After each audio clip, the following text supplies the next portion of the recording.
Então nós vamos trabalhar com os 5 pilares da Reforma Protestante.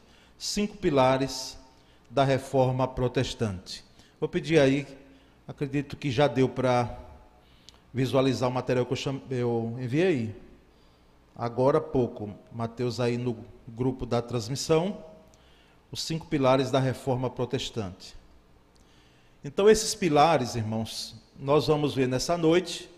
Já ele está dito que são 5, embora quando Martinho Lutero, ele afixou na porta lá da Catedral de Wittenberg, na Alemanha, ele colocou 95 teses. Se você quiser as 95 teses em português, eu tenho elas, só pedir em PDF, a gente vai procurar nos arquivos lá, né, que a gente tem, poder lhe enviar. É bom você saber que além desses 5 pilares, existem outras questões, que o Lutero pôde abordar ali em relação ao contexto da época que a igreja estava vivenciando. Então, os 5 pilares da Reforma Protestante, ele tem sola Escritura, está em latim, não é? Que era a língua do Martinho Lutero, a língua do Mosteiro, a língua do Vaticano, né? Sola Gratia, sola Fide, solus Christus e soli Deo Gloria. E nós vamos então perceber, irmãos, que no dia 31 de outubro de 1517, então, portanto, há 504 anos atrás, 1517, nós estamos em 2021, então 504 anos atrás, o monge agostiniano Martinho Lutero, ele fixou, como eu disse, na porta do castelo, da catedral, aliás, de Wittenberg, na Alemanha, as 95 teses contra as indulgências.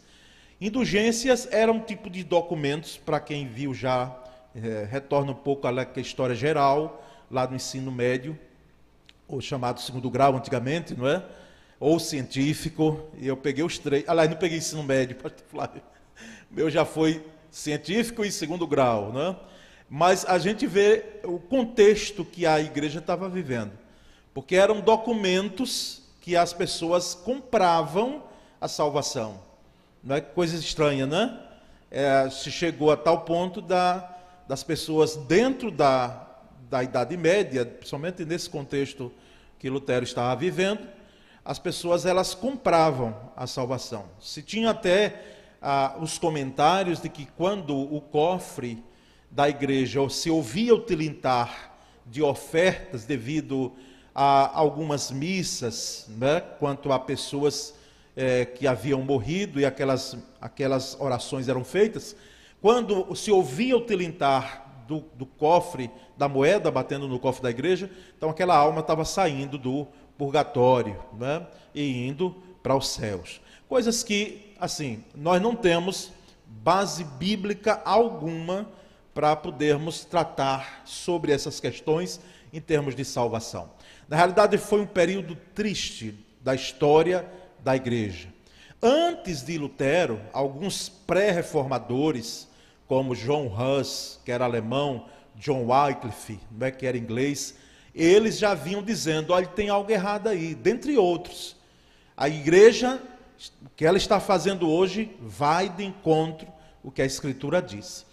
Só que, qual era a questão, irmãos? A Bíblia, a Escritura, não é? Nós vamos ver aí, que aquele ato de Lutero repercutiu por toda a Alemanha, chamou a atenção de Roma, e nós vamos ver que também foi um movimento, essa reforma, não é, protestante, um movimento com repercussões, não apenas na área religiosa, vamos dizer assim, mas teve repercussão na área política, na área social, na área econômica, não é? Então, são áreas e áreas culturais. Então, pelo menos, alguns aspectos aí, né, político, cultural, religioso e cultural, a reforma protestante, ela repercutiu.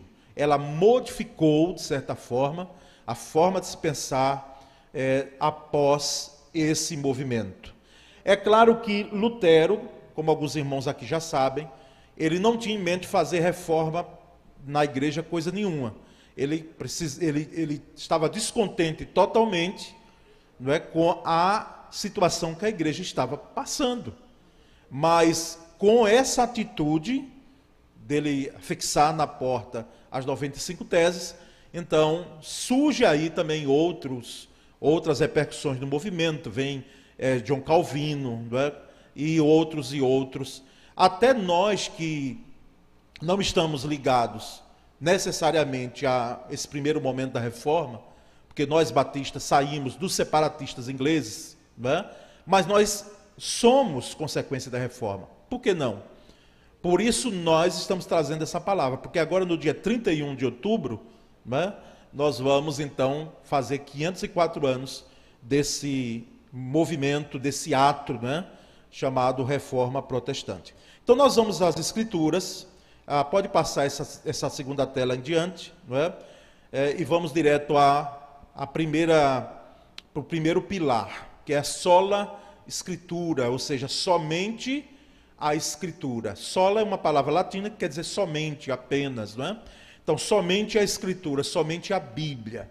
Então, a Bíblia, ela é a regra, a única regra, aliás, não é qualquer regra, não é mais uma regra, é a única regra de fé e prática para o cristão. A Bíblia. Você pode conhecer escritores como nós temos, assim, maravilhosos, homens que puderam fazer livros que nos ajudam muito a vida cristã, livros de caráter espiritual, comentários bíblicos, mas eles não se equiparam à Bíblia. Por quê? Porque a Bíblia é a nossa única regra de fé e prática. Não existe um outro livro que nós temos como bússola. É a palavra, é a Bíblia, é a Escritura. Tá certo? Então, a Bíblia, lá no texto do Salmo 119, versículo 105, que nós sabemos de cor, ali eu botei numa outra versão, não é? Versão acho que é NVI aquela ali, mas a versão antiga diz: lâmpada para os meus pés é a tua palavra e luz para os meus caminhos. Então, a palavra é luz, a Escritura é luz. Por isso que somente ela, é ela quem clareia os nossos passos, é ela quem vai nortear as nossas decisões através dos princípios que ela tem. E para os reformadores, o que é que era interessante em relação à Escritura? Que a Bíblia deveria ser acessível a qualquer pessoa. Porque antigamente só os monges, só os padres, só os bispos, não é? Tinham acesso, e mesmo assim não tinham acesso a toda a Escritura. Porque apenas nos livros de catecismo vinham os textos sagrados, apenas nos livros de missas dominicais. Então, o povo não tinha acesso à Escritura, não podia pegar na Bíblia. Inclusive, até poucos anos atrás, alguns irmãos aqui de mais idade, não é? Eu não estou aí nesse meio tanto da mais idade, porque eu estou no meio aí, espero, está nesse ponto, mas já passei dos 50, então a gente já viveu bem, né? E eu lembro que no início do meu ministério no interior, não é? Quando essa igreja me enviou para o sertão, eu vi mais de um sertanejo dizer assim: não se lê a Bíblia, endoida, enlouquece. Não é qualquer pessoa que vai ler a Bíblia, não é? E se divulgava isso, por quê? Com receio de que as pessoas tivessem acesso à Bíblia. E os reformadores, eles lutaram para que as pessoas tivessem acesso à Bíblia e acesso no idioma, não é? Na língua vernácula, ou seja, na língua própria. Hoje a gente tem acesso, eu tenho aqui no meu celular uns 3 edições de Bíblia aqui. Em casa eu não sei nem quantas, tem Bíblias lá, dos mais diversos tipos. Então, mas antes não era assim possível. Sabe com quantos anos Lutero veio ter acesso e ler uma Bíblia? Assim, ele pegar a Bíblia e ler fora dos livros de catecismo? Com 20 anos de idade. Ele vai à biblioteca lá do mosteiro, onde ele vivia, não é? E ele tem acesso àquela Bíblia, ele leva a Bíblia para a cela dele, para o quarto dele, E ali ele devora, ele começa a ler e reler a Bíblia. Então, só aos 20 anos que ele vai ter contato. E o desejo dos reformadores era esse, que a Bíblia fosse lançada para o povo tivesse livre exame da Bíblia, tá certo? Não é livre interpretação. Às vezes tem gente que confunde. A Bíblia não é para ser livremente interpretada, senão vai ser uma loucura. Tem gente que vai interpretar aí segundo o seu bel prazer, mas o livre exame, sim. Você pegar a Bíblia e você ler a Bíblia, você ter acesso à Bíblia. Lamentavelmente, aqui no Ceará, no Nordeste aqui do nosso Brasil, alguns líderes religiosos queimaram caminhões de Bíblias, com essa mentalidade de que a Bíblia não deveria chegar ao povo. Apenas os sacerdotes, eles podiam. Eu não sei quem aqui alcançou, quem foi católico, as missas apenas o sacerdote em latim. Até um tempo desse atrás, se fazia muito isso. Eu, como nasci no Evangelho, já assim não tenho essa ramificação católica. Mas os irmãos que passaram, que vieram do catolicismo para cá, hão de lembrar, quem sabe, momentos da igreja que você teve que lidar com algumas missas feitas ainda em latim. Então, somente a Escritura, tá certo, irmãos? Somente a Escritura. É o primeiro pilar da reforma protestante. O segundo pilar é solos Christus, não é? Somente Cristo, somente Jesus, somente Cristo. E um dos melhores conceitos de Jesus é esse aí, de João 14,6. Ele disse, eu sou o caminho, vamos dizer todos juntos? Eu sou o caminho, a verdade e a vida, ninguém vem ao Pai a não ser por mim. Essa frase aí, foi Jesus Cristo quem falou, João 14,6. Então, somente por Cristo. Por mais que algumas pessoas tenham dificuldade com a língua portuguesa, não é? Mas nós sabemos que aí é artigo definido singular. Não abre margem para outros, não é? Eu sou o caminho, a verdade e a vida eterna. Então, somente Jesus, não existem outros.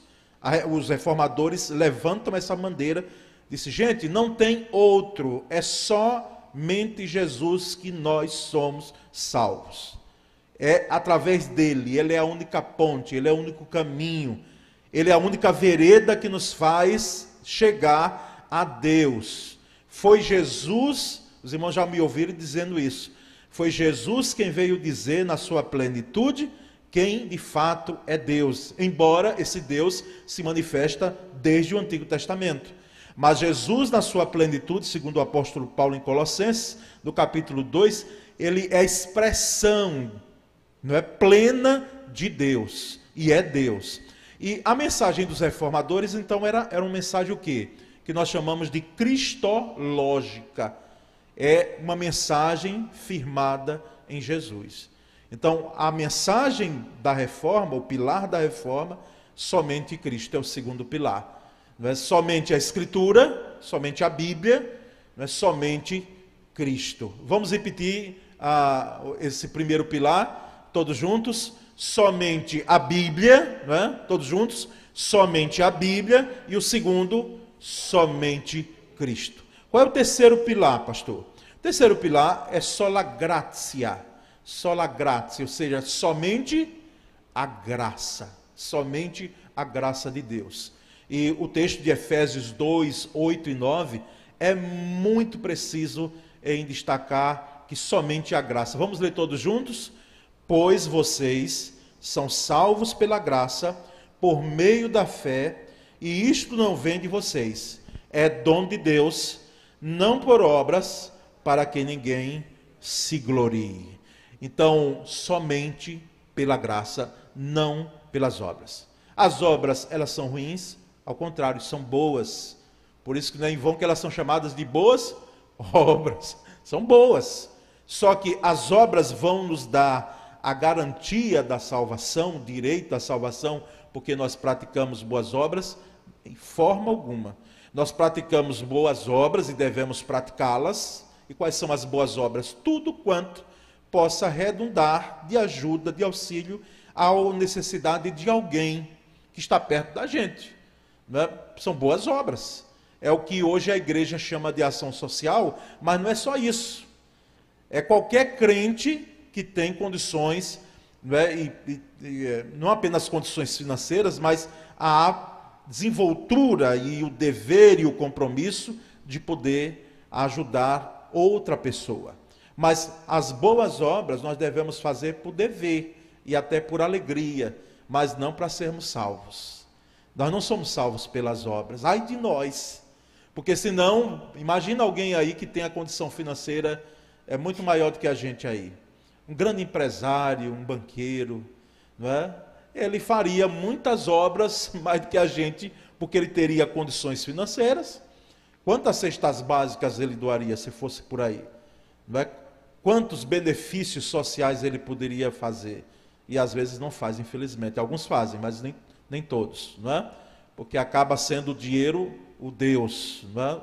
Fica tão desesperados às vezes que chegam ao desespero mesmo de tirar às vezes a própria vida quando estão em derrocada econômica financeira, lamentavelmente. Mas se fosse dessa forma, meus queridos, nós não seríamos salvos. Aqueles que não têm condição financeira, econômica para tanto, porque nós somos salvos, graças a Deus, pela fé, né? E a fé, ela vem de Deus, ela é dádiva de Deus, ela é dom de Deus. Então, o terceiro pilar aí é somente a graça. Vamos repetir os três aqui, a gente está fazendo aqui de forma mnemônica, né? Tentando memorizar. Eu sei que alguns irmãos aqui sabem de cor e salteado, que bom, mas alguns não. Então, vamos estar aí tentando gravar esses pilares, tá certo?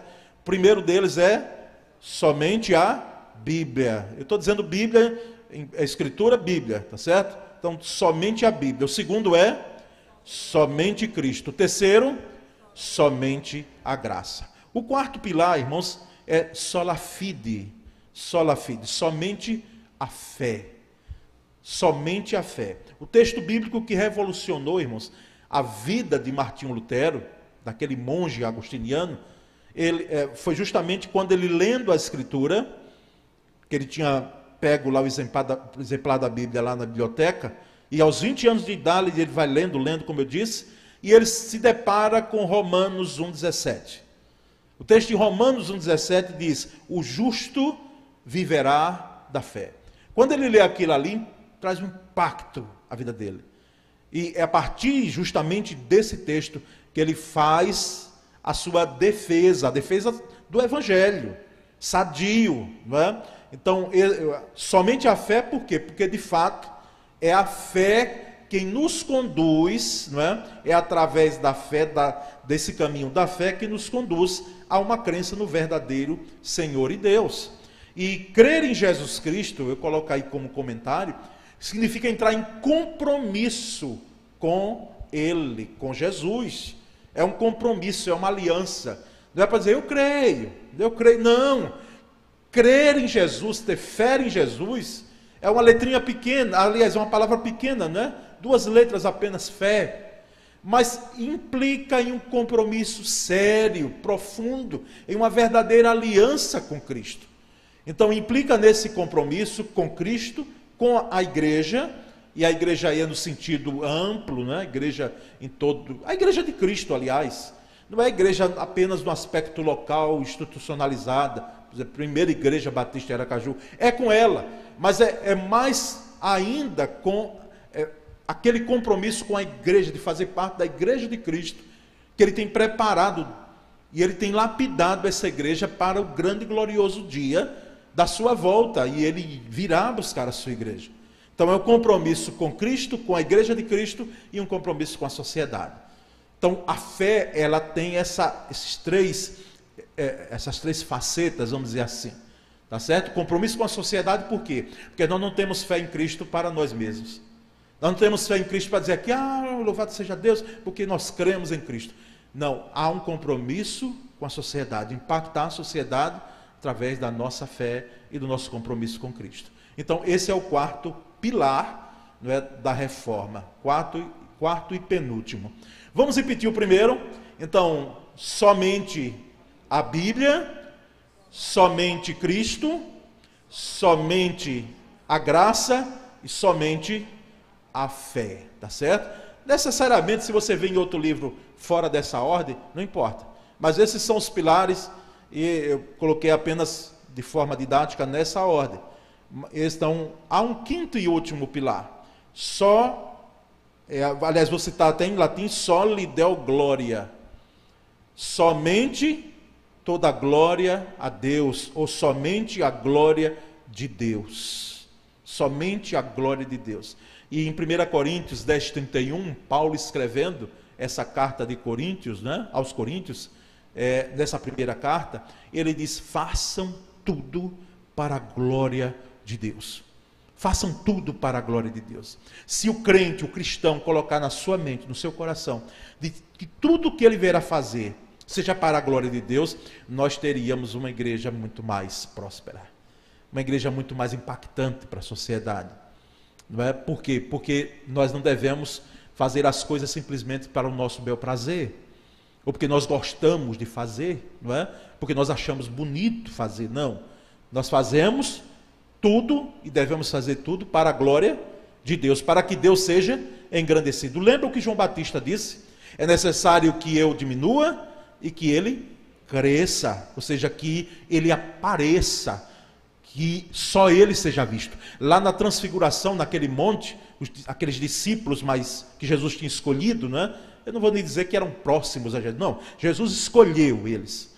Então foram lá, o Pedro, Tiago e João, subiram até o monte e viram lá aquela transfiguração, aquela visão, né? Inclusive com personagens que, segundo a Escritura, tinham ligação lá com Israel antigo, né? Lá no Antigo Testamento.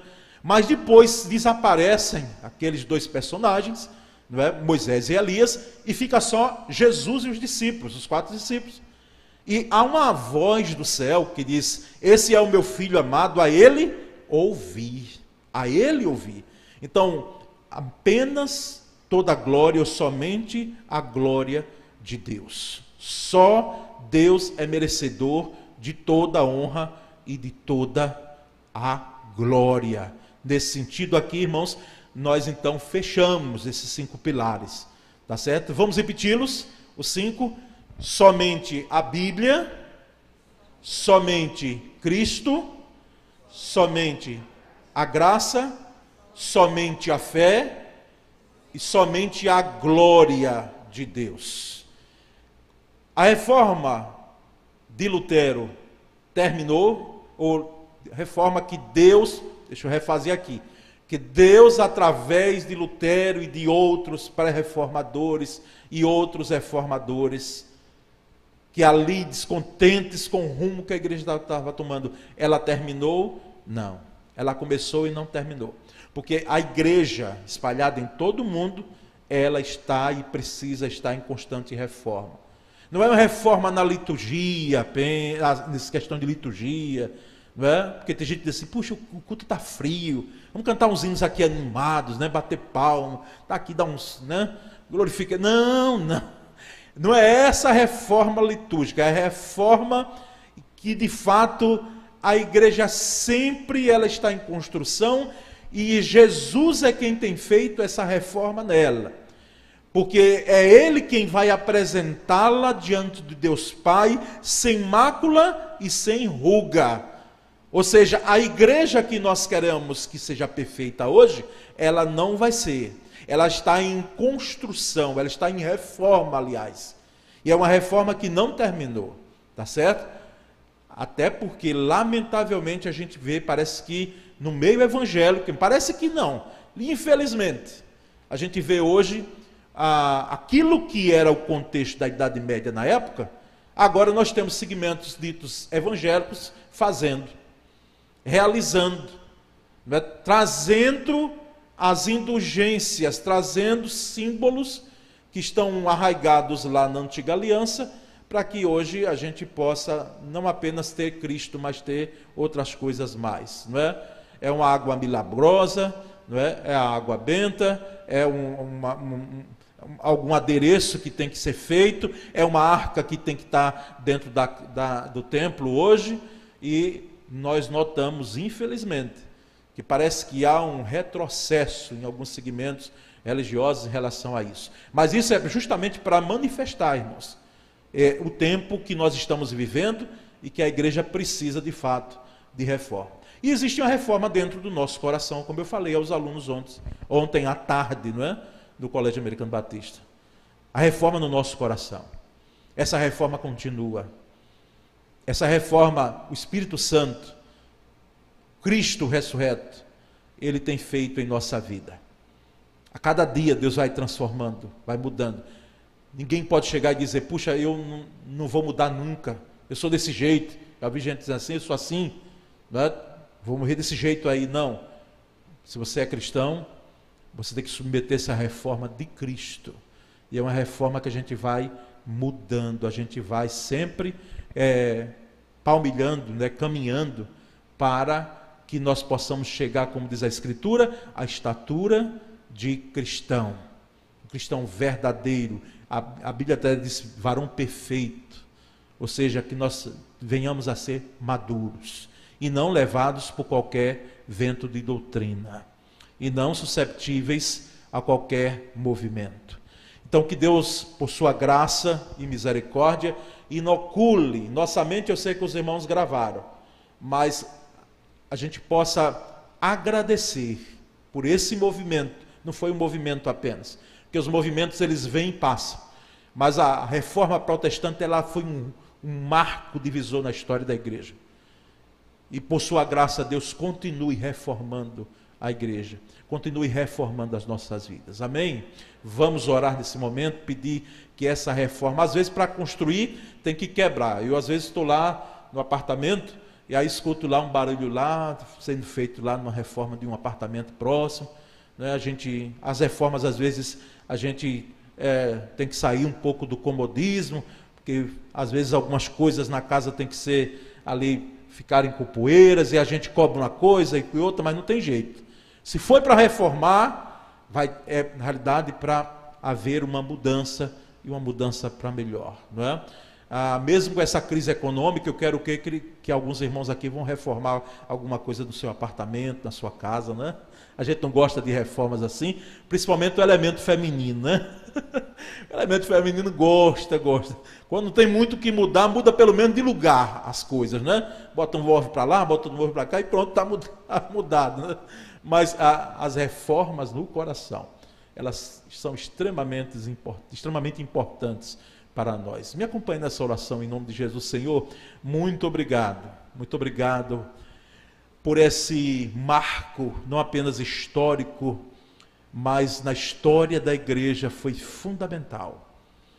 Ó Senhor, muito obrigado, porque há 504 anos atrás, e até antes, como falamos, o Senhor já vinha suscitando, e sempre durante toda a história da igreja, porque já temos o conhecimento que em toda a caminhada da igreja, houve um grupo que dizia, isso está errado, isso está errado. Senhor, muito obrigado. Nós, ó Deus, glorificamos o teu nome, porque sabemos que foi o Senhor quem suscitou isso. A reforma protestante não foi atitude de homens, mas foi o Espírito Santo de Deus, movidos para que pudessem trazer saúde à igreja. Dá-nos a graça, num tempo como hoje, quando nós percebemos tantas coisas estranhas no meio evangélico, Senhor, nós estarmos firmes nesses pilares, firmes, seguros de que somente de fato a fé em Cristo Jesus, somente a Escritura, somente a graça, somente Cristo, e somente toda a honra e toda a glória sejam dadas ao Senhor. Ó Pai, muito obrigado. Nós oramos e te pedimos que a reforma em nossa vida, ela possa ser concretizada e jamais venhamos a impedi-la, até porque nós não devemos fazer, mas nós possamos estar susceptíveis ao manejar da reforma tua em nossos corações. Nós oramos e agradecemos em nome de Jesus. Amém. Graças a Deus, irmãos.